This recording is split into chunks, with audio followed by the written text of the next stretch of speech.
Ode on Melancholy, John Keats' complete line-by-line explanation. Introduction for students. Poem type, romantic ode. Theme, melancholy, deep sadness, is not separate from joy and beauty. It is born from them and must be fully experienced, not escaped. Key idea. Do not run away from sorrow through drugs, death, or forgetfulness. Instead, confront melancholy through intense experience of beauty and love. Stanza 1, lines 1-10. Open quote. No, no, go not to Lethe, neither twist wolf's bane tight-rooted for its poisonous wine, nor suffer thy pale forehead to be kissed by nightshade ruby grape of Proserpine. Make not your rosary of yew-berries, nor let the beetle nor the death moth be your mournful Psyche, nor the downy owl a partner in your sorrow's mysteries, for shade to shade will come too drowsily, and drown the wakeful anguish of the soul. Close quote. Line-by-line explanation. Line 1. No, no, go not to Lethe. Keats warns against going to Lethe, the river of forgetfulness in Greek mythology, meaning, do not seek escape from sorrow by forgetting it. Line 2. Neither twist wolf's bane. Wolf's bane is a poisonous plant, meaning, do not use poison or drugs to escape pain. Line 3-4. Nightshade, ruby grape of Proserpine. Nightshade is deadly. Proserpine is queen of the underworld, meaning, avoid death-like or destructive pleasures. Line 5. Make not your rosary of yew-berries. Yew trees symbolize death, meaning, do not turn death into an object of worship. Line 6-7. Nor let the beetle, nor the death moth owl. These are symbols of darkness, death, and superstition. Line 8. A partner in your sorrow's mysteries. Do not romanticize or worship sorrow itself. Line 9-10. For shade to shade will come too drowsily. Escaping sorrow leads to numbness, not healing. Central message of stanza 1. Do not escape melancholy through death, drugs, or forgetfulness.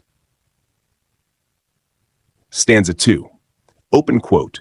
But when the melancholy fit shall fall, sudden from heaven like a weeping cloud, that fosters the droop-headed flowers all, and hides the green hill in an April shroud, then glut thy sorrow on a morning rose, or on the rainbow of the salt sand wave, or on the wealth of globed peonies.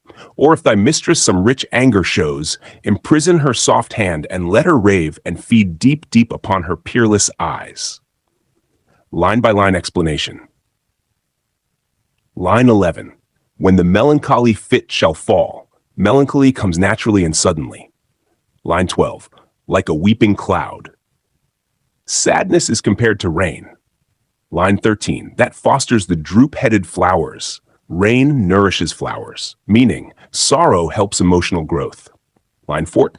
April shroud. Spring rain temporarily hides beauty. Line 15. Glut thy sorrow on a morning rose, immerse yourself in beauty. Line 16, rainbow of the salt sand wave, enjoy the beauty of nature. Wealth of globed peonies, rich, full flowers symbolize intense beauty. Line 18-20, if thy mistress shows anger, experience love fully, even its pain. Central message of stanza 2, face melancholy by embracing beauty, love, and intense emotion.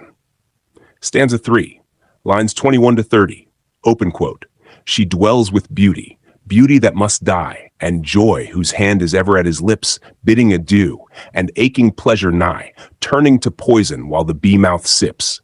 In the very temple of delight veiled melancholy has her sovereign shrine, though seen of none save him whose strenuous tongue can burst joy's grape against his palate fine. His soul shall taste the sadness of her might, and be among her cloudy trophies hung. Close quote. Line-by-line explanation. Line 21. Melancholy dwells with beauty. Beauty is temporary. Sadness is inevitable. Line 22. Joy, bidding adieu. Joy disappears as soon as it arrives. Line 23-24. Pleasure turning to poison. Pleasure contains pain within it. Line 25-26. Temple of delight, shrine. Melancholy lives inside happiness itself. Line 27-20, only those who deeply feel joy can feel sorrow. Superficial people cannot understand melancholy. Line 29-30, cloudy trophies. Melancholy claims souls who experience life intensely. Final message of the poem. Melancholy is inseparable from beauty, joy, and pleasure. To live deeply is to accept sorrow. Major themes, exam points. Melancholy versus escape, transience of beauty. Joy and sorrow are interconnected, romantic intensity of emotion. Conclusion, perfect exam line. Open quote.